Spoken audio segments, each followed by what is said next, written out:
So ladies, gentlemen, fellow Bat family out there, welcome back to a brand new DCU Batman video. So today, I asked you guys previously, what are the top things you absolutely, and I mean, just like what I said for the Batman 2 version of this video, what are the things you absolutely need to see in the DCU's Batman the Brave and the Bold movie? So it is time for me to comb through your top wants and desires and needs and give my take on what you guys have to say. You know, see if, what you have to say is also what I can realistically see and maybe want myself. Obviously, the DCU Batman's gonna most likely be quite different to recent Batman iterations that we've seen, so there's all kinds of possibilities with a DC universe that is hitting the ground running. It's an established universe where heroes exist and have existed for a long time, including Batman himself, so that means all kinds of things for the character, especially with him being as far along to the point of where his son,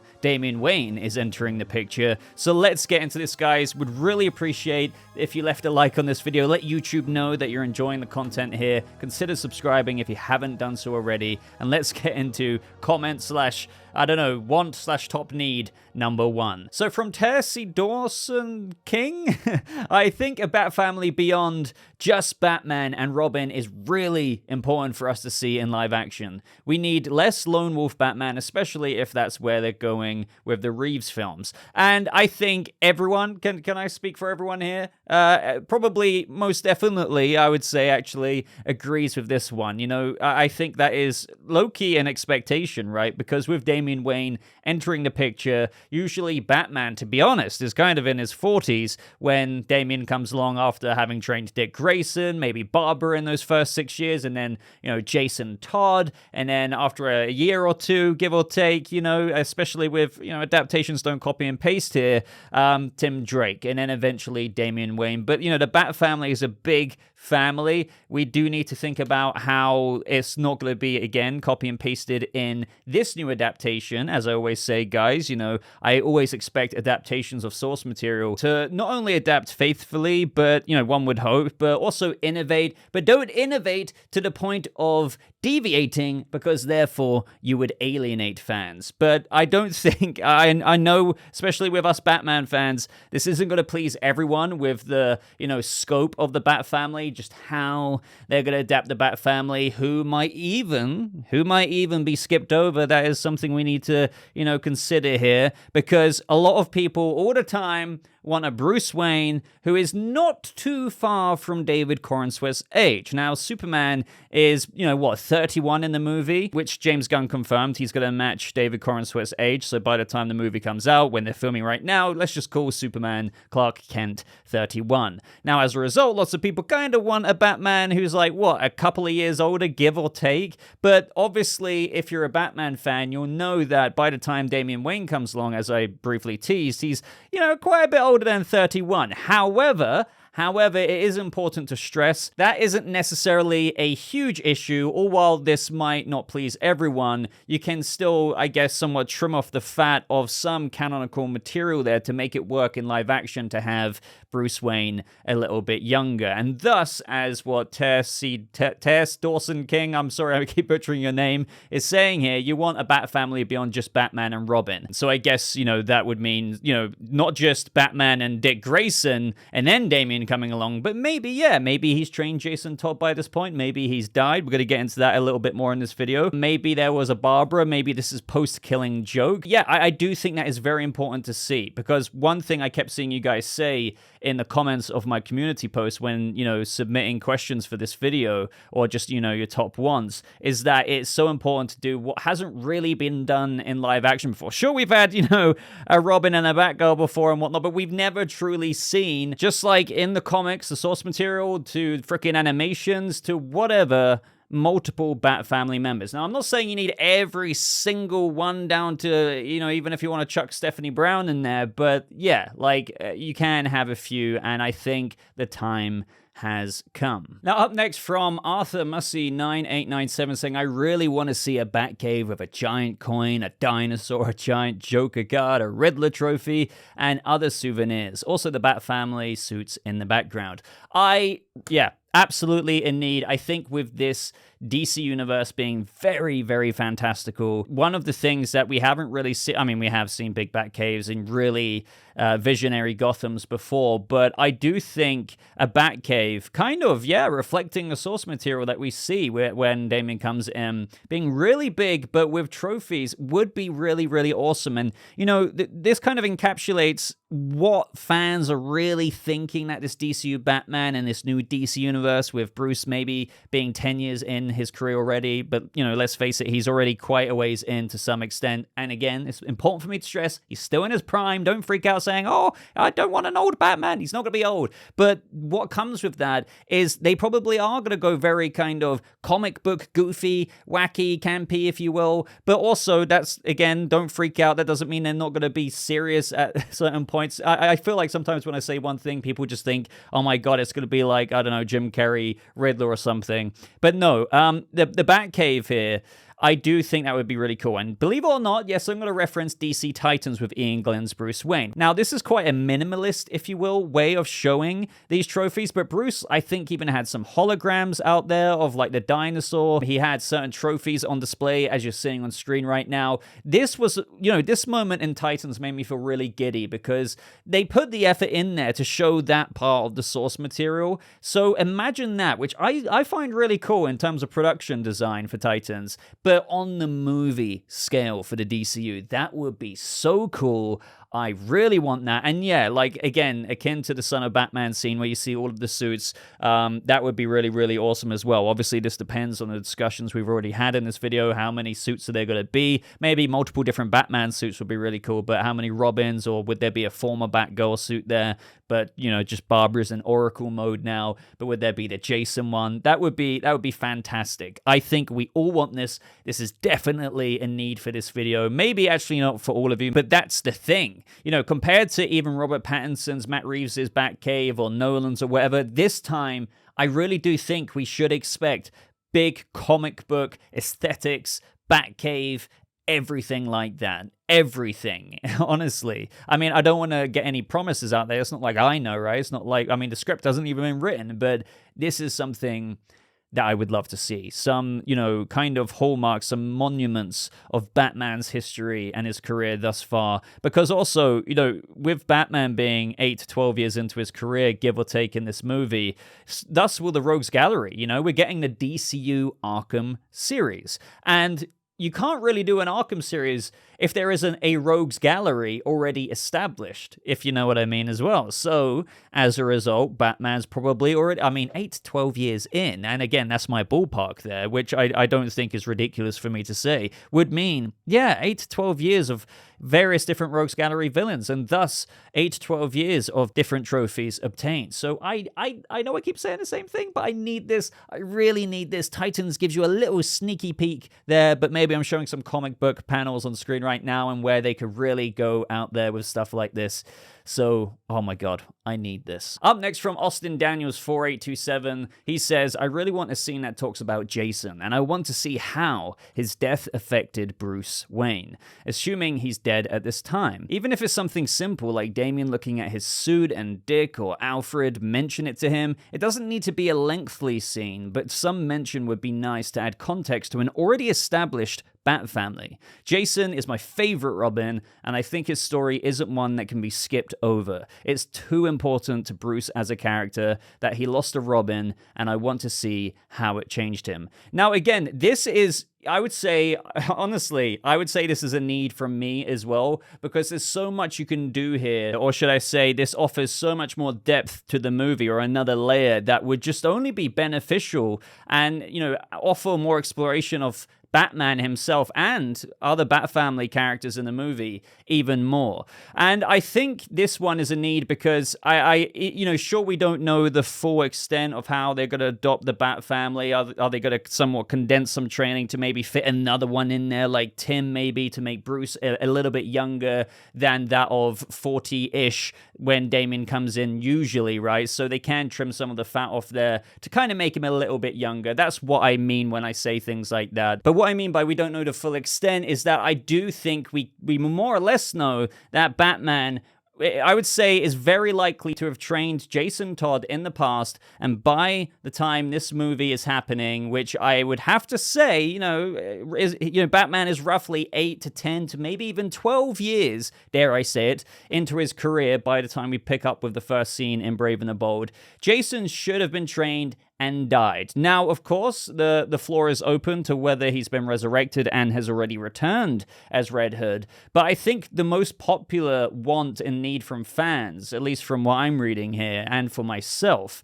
is that it would be good to have Jason still dead, at least to the knowledge of everyone, but that leaves so much room, obviously, for the future for Red Hood to return. But as far as everyone else knows, Batman, Nightwing, they lost a Batfamily member. And with Bruce in this movie, I think they can maybe, just maybe, because again, there's so many unknowns with exactly how they will adopt the Batfamily. And I know I keep saying that, but it's important for me to stress it because there's so many variables you can do, from training Dick Grayson at, like, let's just say 27 when Bruce is 27, to Barbara maybe, to then Jason, but, it's Tim coming in. There's so many variables you can do. How long did each Robin get trained for, Batfamily member get trained for, etc., etc. So we can't be confident with everything, but since Jason is such an easy thing to squeeze into this timeline before Damian comes in, to see Bruce having trained a few Batfamily members by this point, but not shoving, necessarily everyone in there, at least with us in this movie, with Bruce having trained Jason, but still not necessarily having psychologically really gotten over his loss. I feel like that is applicable to so many little corners and facets of this movie. Maybe he only lost Jason, a year and a half ago to a couple of years ago. Even if it is like 2 years ago, let's just say Bruce didn't fully process it. Again, as this comment says here, even if it's something simple like Damian looking at his suit and Dick and Alfred mentioning it to him, and maybe it's not Bruce straight away because he might not want to get into that deep topic, but Nightwing, similar to Son of Batman, there could be a scene as per what you're seeing on screen right now where there's a little bit of a conversation and, Damian gets a little bit more insight into his father and, just how much history there really is going on here, because don't forget that Damian is going to be quite young. I think his attitude will basically stink at the beginning of the movie, but even moments like this, monumental moments in the Batfamily history, will help kind of, I think, I don't know if I would say the right word is mature Damian, but clearly he's going to go on a journey in this film that will develop his character from being quite insufferable at the beginning to maybe a bit more well-rounded by the end of the movie. So getting that insight about his father and just how much that's affected him, it could go into all kinds of directions. But obviously, yes, that could, save Red Hood for a rainy day as well. Maybe there's even some teasers in this movie towards the very end. Are we even going to get post-credit scenes? If we do, could something be going on there? But there's another example here by Michael Kunzel 8183 saying, I would like for there to be a scene where Damian gets hit really hard, he gets knocked out, and Bruce gets flashbacks of Jason's body, leading him to lose focus for a moment and almost losing the fight because of it. And when Damian wakes up in the Batcave, he sees Bruce glancing over Jason's old suit and proceeds to ask him about what happened to the old Robin, and Bruce would change the topic to something else. It can show the human part of Bruce and how he isn't over what happened to Jason just yet. So again, that's just a complete hypothetical situation in the movie, but it kind of gives you, even though that probably won't happen in that exact way, what I liked about what Michael said here is that, yeah, like imagine if something happens, because clearly with Damian coming in this movie, you might get like a Son of Batman-esque moment where they go out together. I mean, Damian is clearly a competent, you would say, League of Assassins, raised from frickin' birth with a frickin' sword in his hand, fighter, but you never know, something could happen, and maybe you can still have Tim being brought in, Damian, brought in, but maybe Tim has been treated to the point of where Bruce hasn't really let him go out there. Maybe he finally convinced him to have another Robin, and Tim's been brought in with a Robin suit and he's been training, but he feels like he's maybe being held back because of the whole Jason thing. He hasn't really got a taste of what it's like to be a Robin, but when Damian comes in, maybe that shakes things up. I don't know. I could honestly spitball about that forever and ever and ever. But even though this is just speculation, there are some things we do know. I mean, quite simply, with James Gunn saying that this universe has existed for a while with heroes in it, the fact that Damian Wayne is coming in, even if they change some things up with the whole adaptations don't always copy and paste the source material, and they might innovate with some ideas, they might change some of the chronology of the Batfamily up,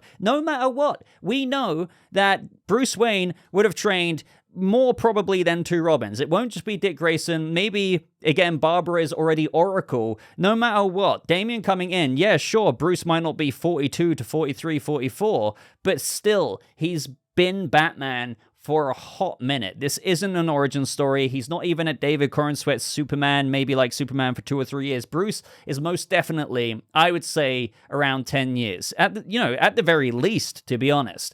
Which, I think sometimes puts people off the idea of the DCU Batman being this far into his career. But don't let it do that, because you can still have a Batman who's very well prowessed and expertised in his Batman career, seasoned Batman, and still have him be in his prime. Don't forget that Batman returned back to Gotham at 25, went full ham into Batman at 26. So again, 10 years into Bruce's career, he would only be 36-ish years old. And I've always said that the Bruce Wayne in this movie that I think is a happy medium is like a 36, 37, 38-year-old Dark Knight, and where he's been Batman for 10, 11 years. That's a long time of development for Batman. That's quite a long time to progress Dick Grayson, Barbara Gordon, Jason Todd dying, and then Tim Drake is still on the table, but then Damian Wayne coming in, especially when you take into account how the training could have been condensed a little bit if you want to squeeze in Bruce being a little bit younger. Now, I know whenever I say this as well, I ruffle some feathers. Some people say,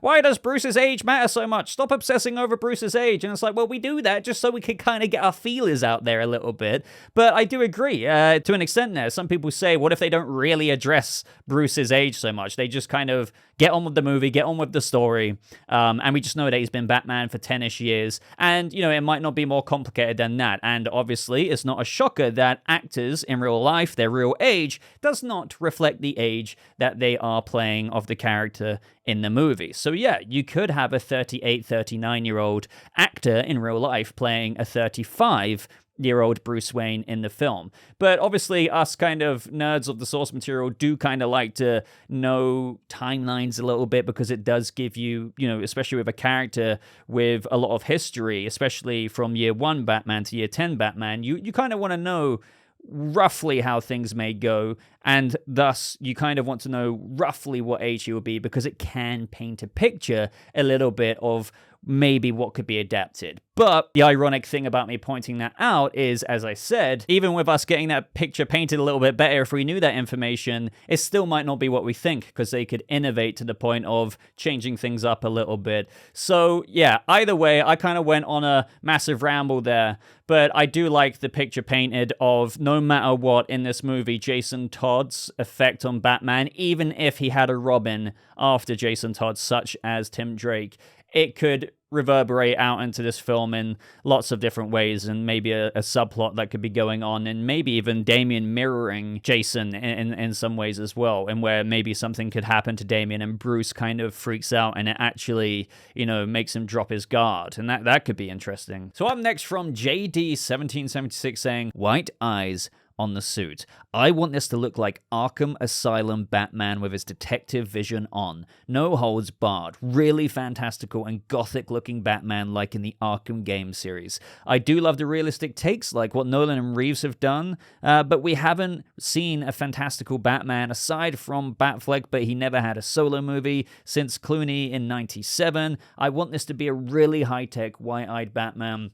So everything I just said about the Batcave, mirror that onto Batman, the Batsuit, the gadgets. So in the DCU, where literally this is the first time, excluding Matt Reeves' Gotham, Nolan's, whatever you want to say out there, we're entering a cinematic, fantastical universe where there's Guy Gardner's Lantern, there's Mr. Terrific, there's a Hawkgirl, there's Metamorpho. Guys, we're getting Batman in that world. So this Batman, as I've said 1,000 times in this video, sorry to say it again, being 8-12 years in, will have 8-12 years in of fantastical advancement and fantastically adapted tech. So I think, as I've said quite a few times before, this is the opportunity to do like what the Telltale games did with Batman, and where it's like, hey, this is quite comic booky. It really is. I mean, other movies are quite comic booky. I'm not trying to say that, but really embracing the comics in really embraced comic book fantastical universe just goes hand in hand. You know, you shake the hand of that together, and I think we're really getting it. So for once, with White Eyes, where I've said millions of times before, I don't want that on Robert Pattinson, I think it really does, this is a whole debate, take away from the emotive, you know, potential that actors can portray with their takes on the character. Now, I know when people say that, like myself right now, people then say, what are you saying, that people don't have other facial muscles? So with the cowl on and White Eyes, you say they can't emote? Batman emoted in this comic. He emoted in this animation when he had white eyes. I'm not really saying that he can't.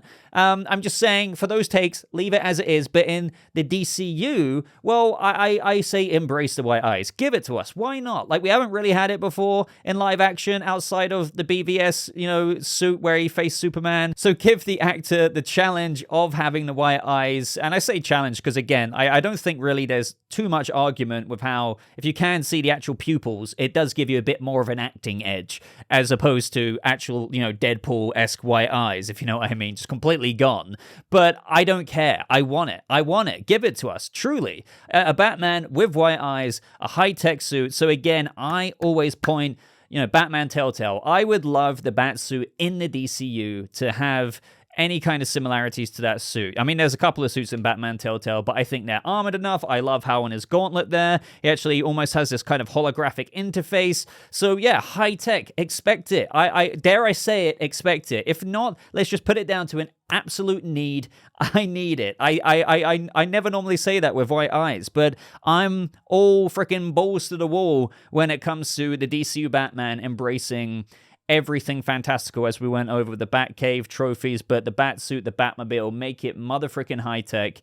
And, as pointed out here by JD, yeah, technically the DCEU was a fantastical Batman. We had a very cool Batmobile. There was fantastical elements. I mean, for crying out loud, in one of the Justice League cuts, Batman was riding on the freaking back of a parademon over Gotham City's skyline. So it will be like that fantastical, but compared to Snyder's kind of, dark, aesthetic, if you will, I think if you kind of still mirror those elements of fantastical, but bring it over to the, breadth of what James Gunn is doing, where I think it's going to get into the comic books with every drop squeezed from that lemon of flavor from what you would want to see with a Batman. And again, Telltale Batman doesn't really hold back in that way. I think that's what we'll get. And I need it. I know I keep saying the same thing at this point, but I guess I'm just really passionate about this one.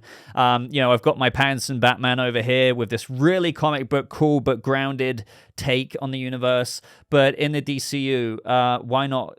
I don't know if the word would be contrast, because it's not so contrasted, but I guess it would be in terms of, as Matt Reeves said, or while his version doesn't lean so much into the fantastical, that's an actual quote, the DCU Batman can. And what comes with that? Well, yeah, a 10-year in Batman with, all kinds of equipment, the gadgets, no holding back, as JD said here as well. The Arkham games. Yeah, the Arkham games is another brilliant one. So not only Telltale, but combine that with the look and everything with that of the Arkham Batman, but also, I think Gotham will have this aesthetic that has truly never been seen before. And that is very important for me, I guess, to point out right now, because James Gunn on Michael Rosenbaum's podcast, you may know him as having played Lex Luthor on Smallville. Go check out his podcast. It's freaking great. But Gunn, and I'm still very, very intrigued about this to this day, he said that the metropolis and world they're building is an aesthetic that's never existed before, is actually the word he said. So that's making me think how visionary Tim Burton's Gotham was, but now, imagine that kind of vision being born in the 2020s. That's where we're at with Gunn and what he's trying to accomplish with Metropolis. So I guess you could say kind of a similar scope would be, imagine the Arkham Gotham, the Arkham games Gotham, and everything else married onto that Batman envisioned in the DCU. I know I kind of went on for ages about that one again, but white eyes on the suit, do you want it? I think most people will agree with me, given how we haven't really had white eyes before. Screw it, why not? Everything else, let me know any expanded thoughts on this one. Okay, so up next from Brickety1447 saying, being honest, I'm expecting some crazy world building. I want Wonder City posters on the walls and anarchy symbols sprayed in alleyways. I need a film that takes hours to find each Easter egg. Also, I would love if the film starts with Batman fighting a villain like Bane or something for the first 5 minutes before the main story begins. So the reason why I picked this comment most of all is what you said at the ending there. The best Batman intro I have ever seen, believe it or not, shocker here, is Matt Reeves' The Batman. The way they painted the intro, the legend, the myth of Batman, with that opening monologue, showing the perspectives of criminals, dropping the paint spray can, and just or looking down the alleyway. Oh, is he there? That very fear being a tool in each one of the criminals' minds that they're contemplating is quintessential Batman. It really is. So I'm not saying that DCU Batman should copy that, not at all. However, what maybe they should do is obviously strive to have a really cool opening 4 to 5 minute sequence. And what I do like here is, in my vision, similar to what Brickety is saying, is maybe start off the film with this 8 to 12 year Batman, clearly quite a bit into his career, right? So as a result, quite a few Rogues Gallery villains out there. Maybe one of them is out there and he is fighting one of them. He apprehends him, he sorts out the situation, and then again, it goes back to my idea of earlier. He comes back into the Batcave, takes the cowl off, a night of good work, but that's where he hears the voice from somewhere in the Batcave saying, "Hello, my love," or "Father, hello." Something like that, right? I think that'd be a great way to pick up the film. I mean, let me know if I'm crazy, but really imagine it. Choose your Rogues Gallery villain of choice, an epic action scene to really jumpstart that movie like nothing you've seen before, because this will truly be, again, what I've rambled about with this DCU Fantastical Batman, really showcase an energizing kickstart to the film.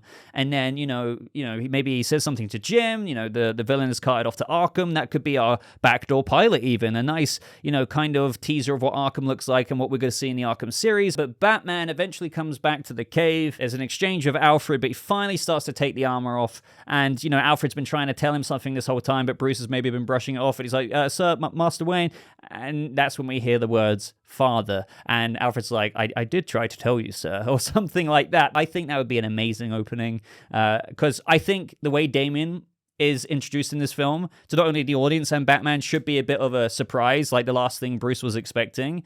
And I think that's just a way to do it. Seriously, I would love to frickin' storyboard that. And if I do say so myself, I think I love that. I want that. Now, that's not my expectation, because again, for example, when you have expectations like that and it doesn't happen, you shouldn't do that, because then you might be like, oh, I wanted my version to happen. But I'm just saying something like that would be a really nice way to have an explosive start and already get into the ball that is, going to be picking up momentum with the introduction of Damian Wayne, and then thus you're launched into the arc of the core of the movie, and that is Batman and his son.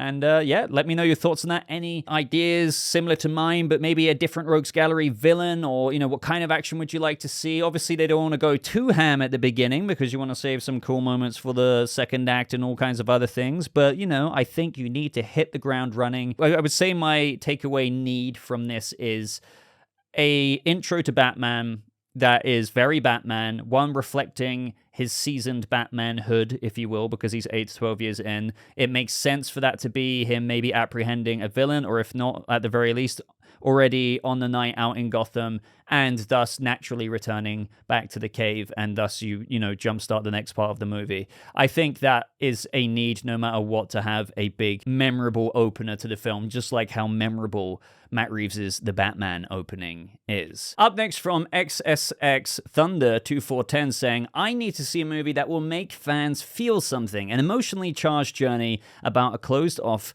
gritty Batman, possibly still shaken by the loss of Jason, opening up to love, his son, and a traumatized and brainwashed Damian, learning humanity and empathy. I don't mind if the movie is less dark than other depictions of Batman, but, don't get too quippy or Marvel with it. Also, Batman has an incredible Rogues Gallery. Show us all of these wacky and scary characters off. Thanks, Boba." So, yes, I think this movie, on top of everything we've been talking about, don't forget that, although I don't think it's going to be, a one-to-one adaptation of the movie, Son of Batman or anything, at the core of this film, is Damian Wayne and Batman.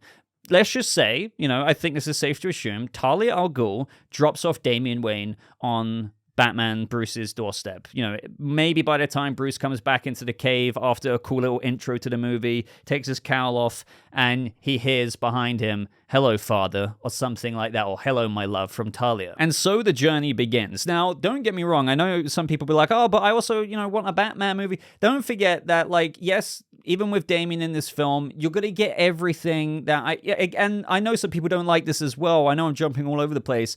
They don't want a Batman this far in, but like that's where we're at. This DCU is already established. We're seeing a Batman this far in, and I actually see that as a perk. I know some people want to be like, and say things like, but I want to see how Dick Grayson went from Robin to Nightwing. We've missed out on that. I get what you're saying, I really do, but also I do see the silver lining of having a, you know, 8 to 12 year Batman with already a Batfamily built around him. You know, this is quite an opportunity. So clearly we're getting that. Like, let's just face it, we're getting that. Damian's coming in. Batman's already, you know, quite an extent in to his career with all kinds of history. So as a result, you know, we're going to get everything I think I've been saying in this video so far with, you know, the decorated Batcave, the Batfamily interactions, maybe some more than others. Maybe Oracle, Barbara will be helpful throughout reconnaissance or whatever, you know, Bruce is doing with taking Damian on a night out. Maybe Nightwing will run into Damian in a similar way to Son of Batman, something like that. But at the core of the story, we're meeting a Batman who has probably been molded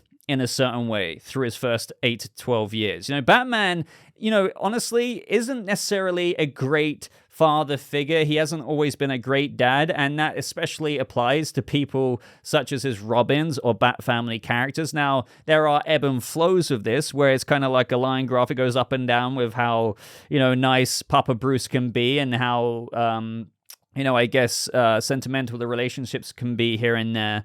But I would hazard a guess that Bruce so far, you know, I wouldn't say he's been a complete closed-off dick or anything, but so far in his Batfamily, I think there's going to be up and down times, but he's probably been a certain way. And with Damian coming in the film, it will force him to reconcile not only the somewhat mishaps of the past. Sure, there's been ups and downs, as I just said, but he's lost Jason, so we've talked about that. But he now kind of has to somewhat put one foot in front of the other with like, okay, so how do I figure this out? So not only do you have a really big potential for an emotional plot here, because Batman now has to kind of, I think, actively change with how to not only, okay, so this isn't just a Robin, it's also my son, and thus with Damian coming fresh off of, like, this, it's really important to remember, if you don't know much about Damian Wayne, especially by the point of when he's dropped off on Batman's doorstep, he is, as Gunn said, this little ninja assassin son of a bitch. He really is. He will try and kill someone if he went out with Batman, and we might even see a situation where Bruce is like, we don't kill, and he's like, why, father? This is so stupid.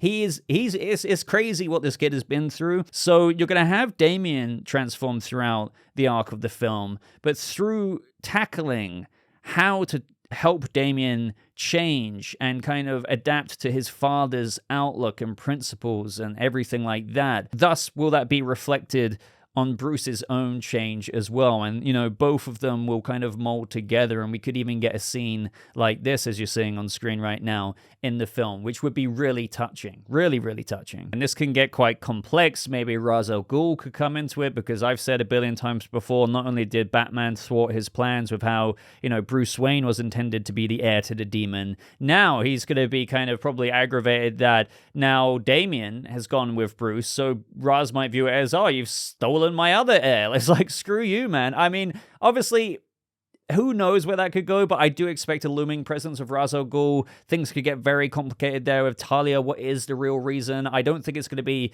so Son of Batman, where it's like Deathstroke comes in and kills Ra's al Ghul, and, you know, Talia drops him off on Bruce's doorstep because her and the League of Assassins are now going to avenge her father's death. I don't think it would be like that. If anything, I think it would be about him really wanting to perhaps even get Damian back to maintain the whole Demon's Head situation. Maybe the Lazarus Pit isn't so effective anymore. There's all kinds of possibilities there as well. But there's going to have to be kind of like this background thing going on for Damian Wayne to even come here in the first place. Of course, there is a possibility that I have explored as well with Damian Wayne coming to the Batcave to learn more about his father of his own choice, maybe. And that could then invite Talia to come down being like, what are you doing? What, you know, you're going to have to choose, who do you want to be with, me or your father? And maybe by the end of the movie, when she, let's just say in this instance, first comes in after after finally finding him. Damian could feel a bit conflicted because maybe he would have easily have gone back before, but now he's like, but mother, I kind of like dad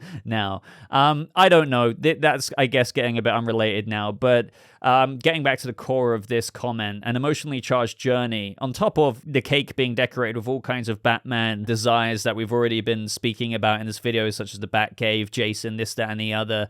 All of that included, but at the heart of it will be, I think, a bit of a character study because, you know, no matter what, one thing that I like about Gunn, even though he isn't directing this movie as it stands right now, it's Andy Muschietti, is that I think that he will most certainly make it an absolute priority that each film and each director puts character and emotion above everything else. Because if you've heard Gunn talk about one thing, his own thoughts on the idea of superhero fatigue and whatnot, and how he talks about how he doesn't think superhero fatigue is a real thing, and I absolutely stand by that. It's more spectacle fatigue, and this is a result of, because a lot of these spectacle movies, and obviously comic book films fall under spectacle films, don't often prioritize the connection, the human connection to the characters. They don't allow the audience to invest in characters because you don't get as much of an investment or character emotional portrayal there. But those who do, or for example, why people connect to his Guardians film so much, is because you really care about Rocket. You really care about Peter Quill and what these characters go on. And when you succeed with that, then I think even if the film dips in other areas, the movie resonates and will resonate and continue to resonate, and thus audiences subscribe to said character and iteration of character from there on out. So I think Gunn will, even if he's not directly handling this, even though he's kind of basically the Kevin Feige, right, where you're going to have these other directors, even though Gunn says they're going to have their own creative freedom and vision, he's still the guy who's going to be like, you're going to have to fulfill this part of the plot, or whoever's writing the screenplay, it's going to have to make sure they tick this box, like this has to happen with Batman and Damian in the movie. But also with him overseeing it, I think he will most certainly put an emotionally charged journey at the heart of it. I think that's an absolute given and also a need. And this obviously can be cloned onto other characters, what we also went into with Jason, but also where Nightwing is at. So you're really going to get, hopefully, the full spectrum of what a Batman movie can be in a very fantastical DC universe. You're going to get all the fan stuff, you're going to get all the Batman accurate stuff, you're going to get the character fully charged stuff, and the actual connection that makes me and you actually care, and having left the movie theater thinking, I really like the characterizations of the characters in this movie. They've really done a good job, and I am invested. And that is the most important thing, I think, above anything else, to be honest. I mean, obviously, accuracy and faithfulness and getting Batman right is one thing, but I think what comes right after that is giving a shit about the characters and not just making, too much of an action film where it's like pew pew, oh, explosion, because that's where you might appreciate it and be like, oh, that was cool, but you kind of go out the movie still thinking, it was a fun action thing, but that's where the whole argument of spectacle repetition or fatigue comes in, rather than that of comic book superhero fatigue. Up next from Michael Wolf, 9496 is top need here. I'd like to see Batman have some involvement in trying to rehabilitate the villains he's faced. Since the live-action movies have never really shown this at all, maybe he takes Damian to Arkham Asylum to check up on their progress. This would be good for establishing history, and we get some fun cameos. And yeah, I think this whole idea, for me, it really made me think about how Gunn's literally acknowledged, hey, yeah, I mean, we're doing a DCU Arkham series. This is DCU Batman, DCU's Arkham, and thus DCU's Arkham's Rogues Gallery. We've talked about this at length before with how they could obviously adapt, each episode into a villain telling their own story in the vein of Almost Got Him from the animated series, and how they almost got Batman, right? And maybe, lots of people were thinking, could the Arkham series come out before Brave and the Bold? I think it's more likely to come out afterwards, and this could be low-key, as they say, backdoor piloted in the Brave and the Bold. And yeah, maybe you could have with, Damian's education on the Robin as he's, discovering what it's like to be under his father's wing in this movie. There could be a visit to Arkham in one of the scenes in the film. Now, I'm not saying this will happen, but yeah, it could be a backdoor pilot into, what the Arkham show could be about. Maybe there's an update, I don't know, something going on that involves them going into Arkham in the film. Maybe there's even a breakout or some kind of trouble. and it's maybe easily handled by both of them in the film. Maybe there could actually be a bit of to and fro between Batman and Damian, with, you know, Batman not liking the way Damian is handling things in that scene. Again, this is getting into quite fan-fiction-y territory with what I'm speculating about here, but no matter what, we have an Arkham series, guys, in this universe, so we're going to have to entertain. How are they going to get into that? Like, what is the premise other than what we've talked about with the whole almost got him aspect? So you have to think that will piggyback or be springboarded off of this movie, and I think that would be a really cool thing to do in a similar vein to what Michael was saying here. Maybe, obviously, it could be a bit different. You know, expand on this down in the comments below with any additions you can. But I do think it's important to, I just guess I wanted to bookmark this in your guys' brains of how the Brave and the Bold could maybe backdoor pilot the Arkham series and what they could do there, how that could be implemented into the film's natural and organic story. You know, what does it make sense to kind of do that? Or could it just be something saved for like a ending teaser or a post-credits teaser-esque thing? But I do also like what Michael was saying here with how, instead of just locking them up and throwing away the key, maybe Batman does indeed keep tabs on how some of the Rogues Gallery members are doing in their Arkham cells and what are any of the updates. It would show a bit of empathy to this Batman with how he does not only want to make a change in Gotham, but ideally he doesn't really want to keep running into these guys again and again, and he will try to keep tabs on how that change could be coming about, if at all, even though we know it probably doesn't change things. But yeah, I just think it's important to always keep in our minds about this DCU Arkham series. And I guess what my final words on this would be, for a need for me, if the Arkham series is coming out after The Brave and the Bold at some time, maybe within a year or a year and a half or whatever, I would definitely want to see some kind of, I don't know, springboard into that DCU project in The Brave and the Bold. But nothing that obviously robs from the plot. I'm not saying that because I know already some people will comment that. A natural inclusion that obviously sets it up. But ladies and gentlemen, that is everything I'm going to get into in today's video. I will probably do another episode of this specific series, like the top wants and needs for DCU's Batman, The Brave and the Bold, because there's so many more screenshots that I wanted to go over, but I think this video has been long enough. So if you want to see more, well, what you can do is hit the like button, especially if you got to this part of the video, and consider subscribing so you don't miss out on that next one. But until next time, fellow Bat family, thank you so much for watching. I hope you have a lovely rest of your day, and I'll see you all in the next video. Goodbye.